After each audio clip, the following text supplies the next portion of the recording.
오늘은 점성학으로 한번 세계사를 풀어보는 시간을 가져볼 거야. 오늘은 특히나 어떻게 하면 한 사람이 최고의 어떤 팔자, 어떤 운명으로 태어나야 최고의 권력의 자리로 오는가.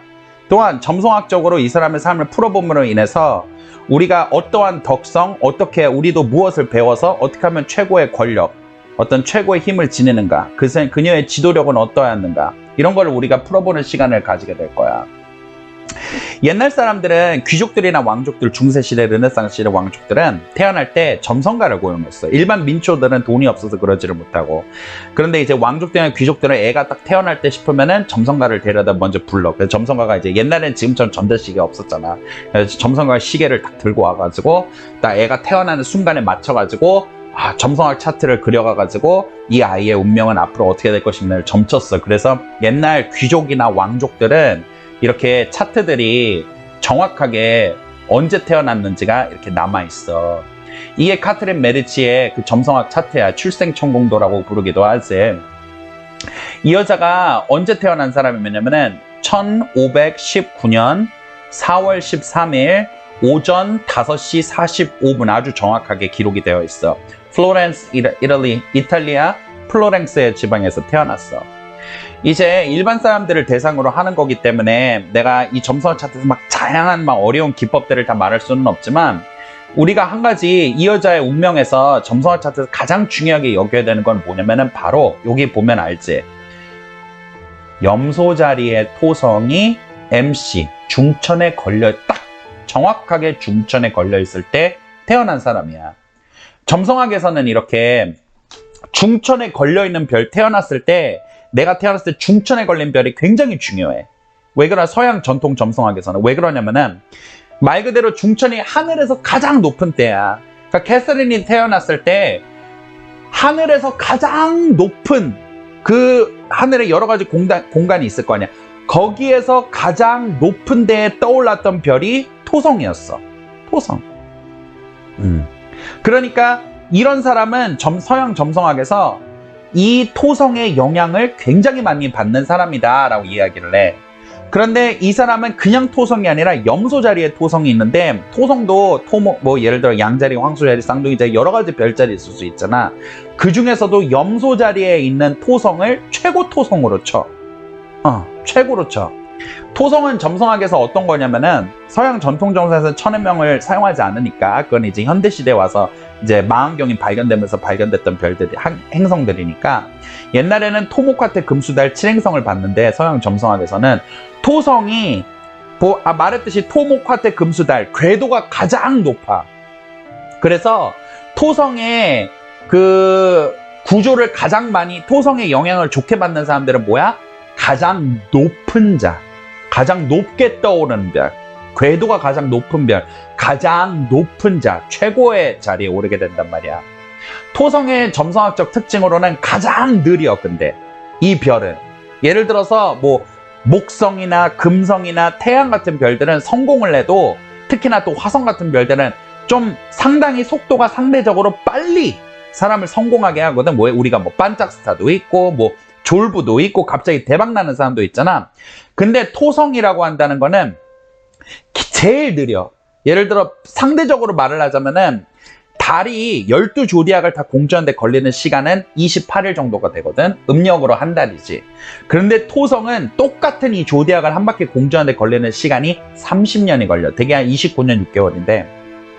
그러니까 제일 느리단 말이야. 그리고 토성은 밝은 별이 아니야. 목성이나 금성이나 이것만 UFO로 착각될 것처럼 반짝반짝 빛나는데, 토성은 낯빛이 나서 어두워. 그래서 구름이 많이 끼거나 비가 많이 온 날에는 안 보여. 그래서 토성을 뭐라 그런다? 검은 별, 숨어있는 별, 감춰진 별, 어둠의 별이라고 불러, 토성을. 그래서 토성의 사람들은 분명히 가장 커다란 권력의 자리에 오를 수가 있는 사람들인데, 대신에 어떻게 된다? 느려. 토성처럼 느리게 오랜 시간 동안 고난과 어려움과 인내와 모멸과 수모를 겪고 난 다음에야 성공의 자리에 올라. 대신에 토성의 사람들의 특징은 뭐냐면은, 다른 반짝하고 성공하게 해는 별들과는 달리 성공까지 느리게 갔잖아. 그러니까 이 사람들은 느리게 올라갔지만 대기만성이지만은 자신의 권력의 자리를 또 제일 장기적으로 오랫동안 끌고 가. 그런데 그것은 토성은 옛날부터 대흉성이라 불렀어. 이 별은 고난의 별이야. 어두운 별이란 말이야. 막 밝고 빛나고 예쁘고 초롱초롱한 별이야. 막 어둡고 느리고 춥고 외롭고. 토성이 왜냐면 궤도가 가장 높지만 가장 외로워. 혼자 동떨어져 있는 별이야. 엄청나게 외로운 거야. 그러니까 최고의 권력의 자리에 있음에도 불구하고 가장 외롭고 아무도 사랑받지 못하고 이해받지 못하고 고독하고 정말 나의 권력의 자리를 지키기 위해서 보이지 않는 데서 고군분투하고 이러는 별이야. 그러니까 정말 쉽게 말을 하자면은 엄청난 개고생으로 대기만성을 하고 성공을 한 다음에도 그걸 유지하기 위해서 엄청난 고초를 감내해야 되는 거야. 그러니까 이게 공짜별이 아니야. 엄청 제일 큰 성공을 주는데 칠행성 중에서 그만큼 거기에 대한 잔인한 대가를 요구하는 게 토성이고 그게 바로 캐서린 데 메디치의 운명이었어. 그래서 이 여자가 살아온 얘기를 들어보면 진짜 어린 시절부터 엄청 기구했거든, 캐서린이. 그런데 이 토성이 염소 자리에 있을 땐 또 어떠냐면은 염소 자리라고 한다는 거는 점성학에서 동지야, 겨울이란 말이야, 크리스마스 때야. 이때가 물론 이제 얘는 양자리지만 이 토성이 염소에 있는 거지. 그러니까 동지니까 어때? 겨울이 왔어, 추워, 먹을 게 없어, 만물이 다 말라 죽어, 만물이 이제 자라는 게 없어, 생명이 다 죽었어. 그래서 염소인 거야. 왜냐면 염소는 말이야, 정말 얘네들은 일단은 돌산을 기어 올라가가지고 막 풀을 뜯어먹고, 겨울이 와서 먹을 게 없으면은 발굽으로 땅을 파서 나무 뿌리 막 씹어 먹으면서 연명을 하는 생명력, 생존력이 제일 강한 게 염소 자리야. 그래서 염소 자리에 대해서 내가 손님들한테 뭐라 말하냐면은, 염소 자리 토성 사람들이 오면은 걱정 말라. 당신 같은 사람들은 다 망하고 집안 다 쓰러지면은 진짜 페트병이라도 주워가가지고 그걸로 다시 집안을 일으키는 사람들이다. 그만큼 인내심, 성실함, 책임감, 노력파 이런 게 엄청나게 강한 사람들이야. 그러니까 완전히 추운 겨울을 생존하는 그 절박한 그 염소 자리에 가장 인내심 강하고 아주 생존력 강하고 온갖 수모를 겪고 절대 좌절하지 않고 결국에는 최고의 자기의 꿈을 이루고 마는 그 토성이 염소 자리에 있으니 정말 염소 자리 토성은 지독하리만큼 지독한 별이야. 이게. 그런데 안타까운 것은 무엇이냐면 이 차트를 보면 알 수 있다시피 그냥 이게 있었으면 좋았을 텐데 개자리의 화성이 토성을 어포지션해. 화성은 군대야, 적이야, 강력한 적이야. 그러니까 이 여자가 염소 토성만 중천에 있었으면은 그냥 자기가 성공을 하고 권력을 안정적으로 누렸을 텐데 화성, 전쟁신이란 말이야. 전쟁신이 끊임없이 이 여자의 권력을 치고 도전을 해. 그래서 정말 염소 토성 하나만으로도 사람이 성공을 하지만 고난이 많거든. 안 그래도 고난 많은 이 팔자에 전쟁신까지 가만히 냅두지를 않은 인생이 전쟁으로, 공격으로 아주 물들었던 여자야. 이 여자 팔자가 정말 날 때부터 토성이었어. 캐서린 데 메디치가 이제 태어났었을 때 원래 엄청난 우리가 알고 있는 메디치 가문에서 태어났던 여자였어. 그러니까 엄청난 르네상스를 일으켰던 사람이고 엄청난 부잣집 딸내미였지. 정말 그 이탈리아에서는 정말 레노라는 막 다빈치 만들어내고 막 이랬던 레오나르도 다빈치 뭐 이런 사람들 막 지원하면서 엄청난 유수 가문의 정말 최고 부자의 진짜 재벌집 딸이었지. 그것도 심지어는 외동딸로 태어났어. 아버지가 로렌조 메디치야. 그런데 문제가 뭐냐? 아빠가 떡을 하도 쳐가지고 매독에 걸려. 그래가지고 아빠가 딸내미가 태어난 지 한 달도 안 돼서 죽어버려. 그리고 난 다음에 자기 엄마가 있잖아.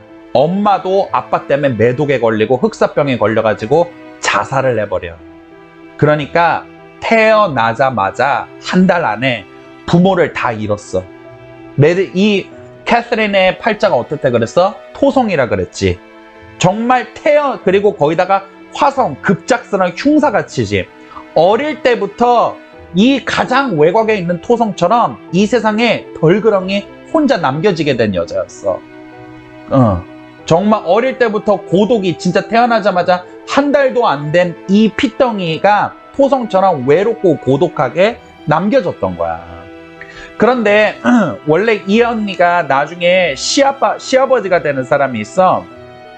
그 사람이 누구냐면 프랑스와 1세야. 프랑스의 국왕이었거든. 근데 메디치 캐서린의 엄마가 프랑스 궁전에 있었던 여자야. 프랑스 사람이었다고. 그러니까 이 프랑스화가 그 캐서린 엄마를 되게 예뻐하고 좋아했단 말이야. 그러니까 나중에 죽었을 때 그 부모 다 죽었다는 소리를 프랑스화가 들으니까 아유 그래 그러면 캐서린 내가 너 걷어줄게. 왜 그러면 프랑스화가 나중에 캐서린을 많이 도와줘. 시아버지 나중에 미래의 시아버지가 되는데 프랑스화가 이탈리아 빠였어. 왜냐면은 그때 당시에는 아직 뭐 지금이야 우리가 뭐 베르사유의 궁전 막 이러면서 프랑스가 엄청난 문화 막 부흥 막 이렇게 생각을 했는데 그때 당시에 프랑스 사람들은 막 밥도 막 손으로 처먹고 왕족들도 막 궁궐에서 손으로 먹고 막 별로 막 예술이나 이 문화나 이런 게 발달하지 못했어. 근데 이탈리아는 막 발레도 하고 옷도 예쁘고 보석도 있고 르네상스 부흥시키고 건축 기술을 가지고 있고 과학 기술 발달해 있고 막 지적으로 여러 가지 문화 자산들이 있고 막 이래가지고 프랑스화가 이탈리아 빠였단 말이야. 우리 야만적인 프랑스도 이탈리아처럼 고급스럽고 싶어. 저렇게 막 과학 기술 예술 나도 저렇게 되고 싶다 이래갖고 프랑스화가 이탈리아를 엄청 좋아했었거든. 근데 어쨌든 이렇게 해서 프랑스화가 캐서린 내가 네 엄마 우리 프랑스 궁전 여자였는데 내가 너네 엄마 참 예뻐했거든. 그러니까 프랑스로 그냥 고아됐으니까 라고 얘기를 했는데 이 캐서린의 증조 외삼촌이 있어. 그게 교황이었어. 교황 레오였는데 교황 레오가 뭐라 그러냐면은 아니야 걱정하지 마. 내 증조 외손녀는 내가 책임질게 하고 나서 교회 안 보내. 그리고 나서 어떻게 하냐면은 이 어린 조그만 애가 그 부모 메디치 가문의 유산하고 영지를 다 물려받았을 거 아니야. 그 교황 레오가 자기 증조 외손녀 땅하고 재물을 다 가로채버려. 왜냐면 내가 너 보호자지. 그러니까 내가 네 재산 대신해줄게. 그리고 다 뺏어버려. 그러니까 어릴 때부터 얘는 부모 잃고 자기 유산 다 잃고 정말 어릴 때부터 토성처럼 외롭고 고독하고 아무에게도 의지할 수 없는 그 고난과 역경 속에서 처해져 버린 거야. 그러다가 이제 할머니 손에 맡겨져. 그런데 또 할머니가 돌아가시네. 그리고 숙모 밑에서 커. 그런데 여기서 숙모도 얘를 나중에는 갖다 버려. 그러니까 이 캐서린이 어떻게 됐냐면은 진짜 어릴 때에 부모 잃고 왜 이런 거 있잖아. 옛날에 막 부모 잃고 친척집 전전하면서 눈칫밥 먹고 큰 거야. 얘가. 이 여자가 토성인 거지. 어릴 때부터 왜 그러면 토성이 이런 고난을 주는 이유가 있어. 너 강해져야 돼. 너 누구에게도 의지해서는 안 돼. 네 가족조차도 믿지 마. 네가 열심히 하고 네가 책임지고 네가 생각 깊이 하고 네가 함부로 행동하지 않고 철저하게 너 자신의 힘에만 의지하고 네 힘을 길러 라는 거를 토성이 사람에게 가르치기 때문에 토성 때문에 성공하는 사람들은 어린 시절부터 누구에게도 의지할 수 없는 이런 사람들한테 이용당하고 뜯기고 눈칫밥 먹는 이런 경험을 하면서 크게 만들어 사람을 강하게 만들어야 되니까 최고의 힘으로 길러내야 되니까 얘를 진짜 한계를 시험한단 말이야. 토성이라는 별이 어릴 때부터. 그런데 이때 당시에 어떤 일이 있었냐면은 이때 당시에 막 이탈리아 전쟁이 있었던 때야. 이탈리아 북부 지방에 지방이 있는데 그때 당시에는 교황이 이탈리아의 왕과 같은 역할을 했거든. 그러니까 이탈리아 왕은 사실 교황이었어. 그러니까 이 교황하고 프랑스하고 스페인하고 신성 로마 제국하고 다 끼어들어가가지고 이 이탈리아 북부 지방을 누가 먹겠다느냐 하면서 막 전쟁이 일어나고 그럴 때였어. 그러니까 교황이 그 이탈리아에 있는 군대들을 다 데려다가 전쟁을 해야 되잖아.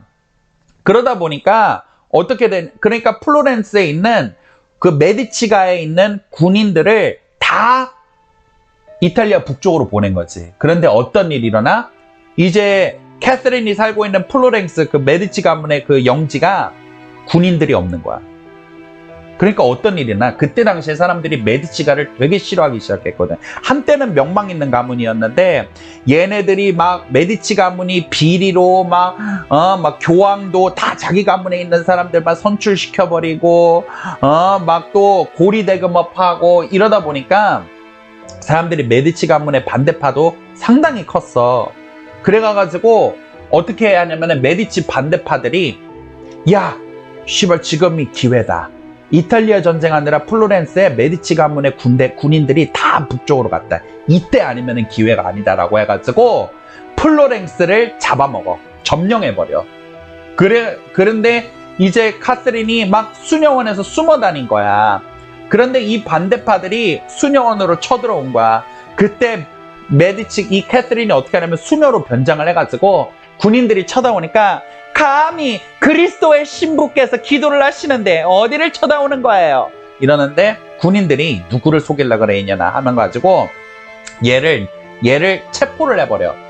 그래가지고 이제 교황이 이거 생각해보니까 이건 난리가 났잖아. 그래갖고 자기의 적이었던 신성 로마 제국 황제한테 그냥 항복을 해. 씨발 알았어. 이탈리아 북부 네가 먹어. 그런데 나 지금 플로렌스가 메디치 가문의 반대파에 점령당했어.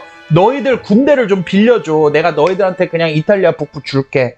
그러니까 우리 좀 도와줘. 대신에 나 이 플로렌스를 탈환하는데 좀 도움을 주고 그런 다음에 우리 메디치 가문을 다시 그 플로렌스 지방을 지배하는 그 유수 세력으로 다시 만들어줘. 좀 도와줘. 이러는 거야.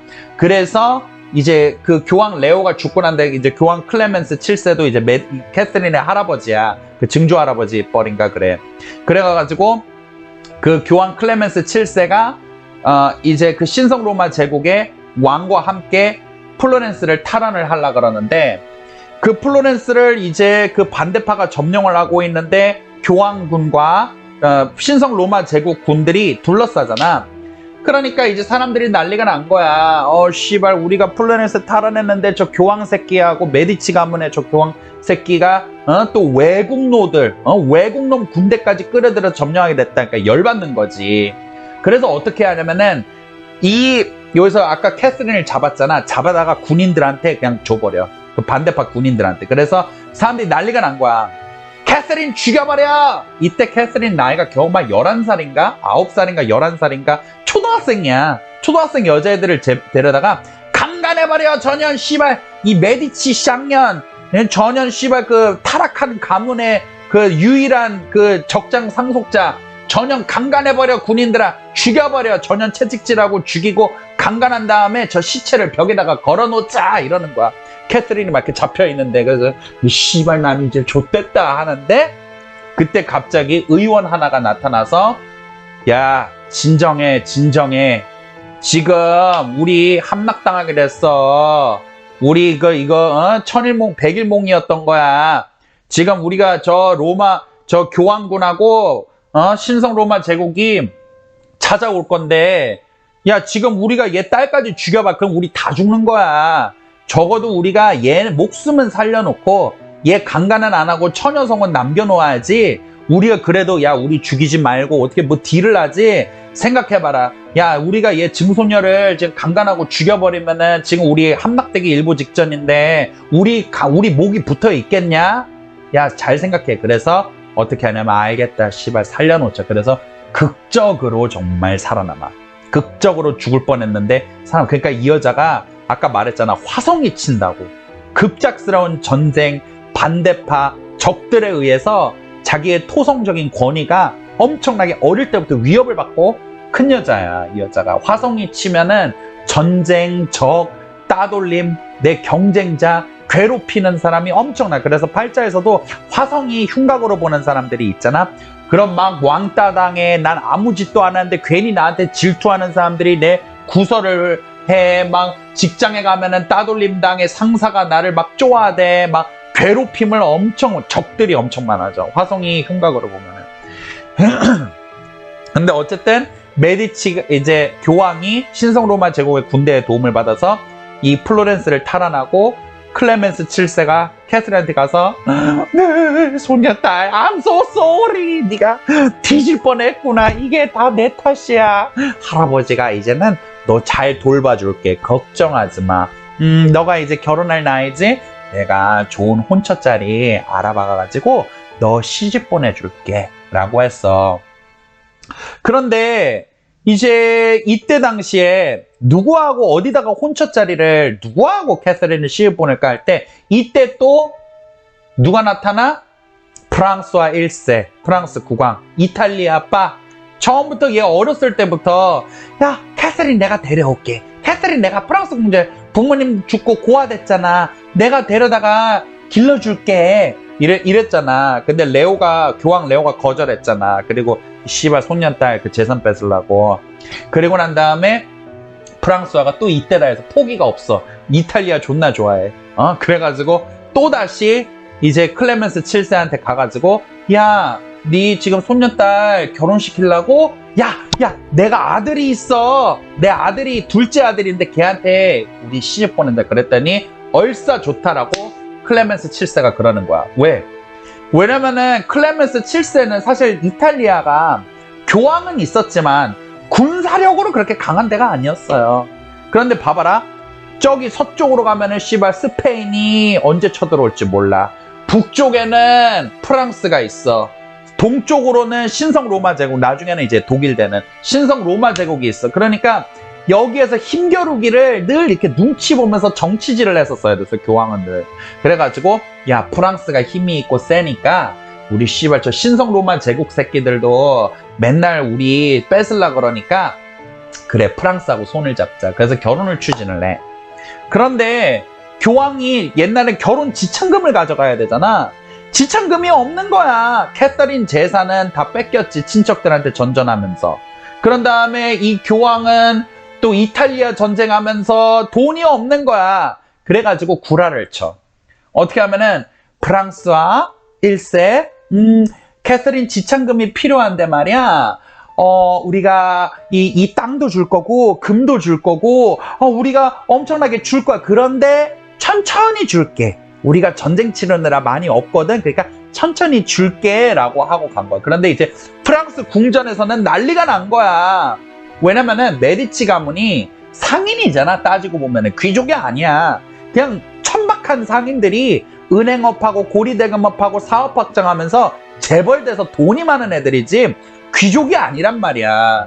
그러니까 프랑스 왕궁에서 또 난리가 난 거야. 프랑스와 국왕님 뭔 소리냐고. 쟤는 귀족도 아니고 아주 상인의 천박한 딸년이고. 또 이탈리아 사람들이, 프랑스 사람들이 이탈리아 사람들 싫어했어. 막 이탈리아 애들은 막 감정적이고 욱하고 막 쉽게 흥분하고 막 피자, 라자냐 막 이러잖아, 이탈리아 애들이. 그러니까 걔네들은 씨발 존나 막 감정적이고 흥분 쉽게 하고 그러는 우린 이탈리아하고 손잡기 싫다. 그리고 뭐 지참금도 뭐 나눠서 준다고? 그런 상인의 딸하고 우리 왕족을 섞는다? 말이 안 돼, 이러는 거야. 근데 이거를 밀어붙일 수가 없는 게, 우리가 알아야 되는 게 뭐냐면은 옛날 왕들은 봉건주의 사회였단 말이야. 그러니까 무슨 얘기냐면은 전쟁을 만약에 왕이 치르려 그러잖아? 그러면은 귀족 가문들 가서 부탁해야 돼. 그래서 저기 땡땡 귀족이야, 우리 전쟁할 건데 너네 영지에 있는 농노들하고 군인들 좀 대동해 줄 수 있어? 또 다른 귀족한테 가면서 좀 이렇게 해줄 수 있어? 좀 이렇게 해줄 수 있어? 이랬단 말이야. 무슨 말인지 알아? 막 왕이 자기 군사도 있긴 하겠지만 그게 엄청 많아가지고 왕이 힘이 없었어. 왕이 뭐 전쟁을 치르려고 해, 뭐 세금을 받으려고 해, 이러면은 다 여기에 있는 그 다른 귀족들한테 부탁을 일일이 했었어야 됐단 말이야. 그래가지고 여기한테, 얘네들한테 가가지고 이제, 그러니까 왕이 눈치를 봐야 되는 거지. 국정 정책을 하려 그래도 군사력 많고 세금 많이 내는 그런 귀족들 눈치를 봤었어야 됐단 말이야. 그러니까 프랑스화가 1세가 얘네 귀족들을 막 설득을 하기 시작을 해. 야, 그래도 말이야, 저 왕세자비 다핀이 되는 것도 아니잖아. 옛날에 이제는 그 왕세자를 프랑스에서는 뭐냐면 도팽이라 그러고, 그 왕세자 비를 다핀이라고 불러, 프랑스어로. 그래서 얘가 지금 도팽하고 결혼하는 것도 아니잖아. 둘째 아들하고 결혼하는 거 아니야. 그리고 지참금도 많이 가져온대잖아. 이탈리아의 그런 고급 문화도 같이 가져올 수 있을 거 아니야. 그리고 또 이탈리아 교황 외증조야. 얘 손녀딸이야. 그럼 우리가 그 교황의 호의를 보면은 또 어때? 우리가 또 그 기독교 우리가 교황 손녀하고 내 아들이 결혼하면 우리가 또 교황하고 이렇게 연을 맺은 그 카톨릭 세력들이 우리를 또 우러러볼 거 아니야. 그러니까 제발 시키자 그랬더니 이제 그 귀족들이 알았어. 씨발 뭐 지참금 많이 가져온다니 그렇게 합세. 이래갖고 이제 사람들이 다 싫어하는데 그냥 그 할아버지 그 프랑스와 그 시아버지 주장 하나로 결혼을 하기는 해. 그래서 첫날 밤을 그래서 앙리를 만나. 이 사람 남편이 원래는 헨리인데 앙리라 프랑스어는 앙리라 그러지. 영어로는 헨리, 이제 프랑스어는 앙리라 그러지. 그래서 앙리 2세를 만나는데 앙리 2세가 잘생긴 거야. 이것 봐봐. 이제 앙리 2세야 얘가. 이것 봐봐. 이 타이트한 레깅스를 봐. 보라. 응? 얼굴도 잘생겼어. 앙리 2세가. 캐서린이 보자마자 오 마이 갓. 저게 내 남편 될 사람. 캐서린은 예쁘지 않았어. 이 메디치 가문의 특징이 눈 튀어나오고 주둥이 튀어나오고 약간 좀 개구리처럼 생겼어. 메디치 가문이 유전적으로.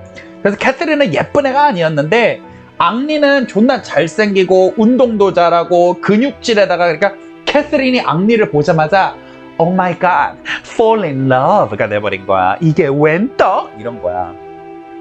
그래가지고 이제 첫날 밤을 치르는데 옛날에는 어떻게 했냐면은 첫날 밤을 다른 왕족들이 다 보는 앞에서 섹스를 해요. 왜냐면 나중에 이상한 소문 나오면 안 되잖아.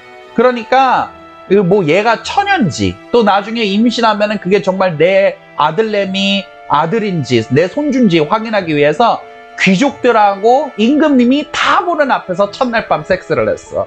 그래서 그 아주 그 불편한 첫날 밤을 보냈는데 여기서 난리가 나는 거지. 문제가 뭐냐면은 나중에는 그 앙리가 사실은 뭐가 있었냐면은 이 캐서린을 좋아하지 않았어.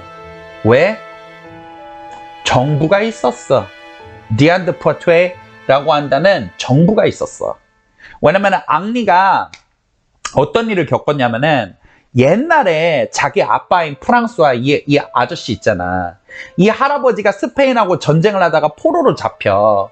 그래가지고 어떻게 하냐면은 내가 이제 스페인에서 야 우리가 국왕을 생포했다. 정부가 애첩 같은 거야.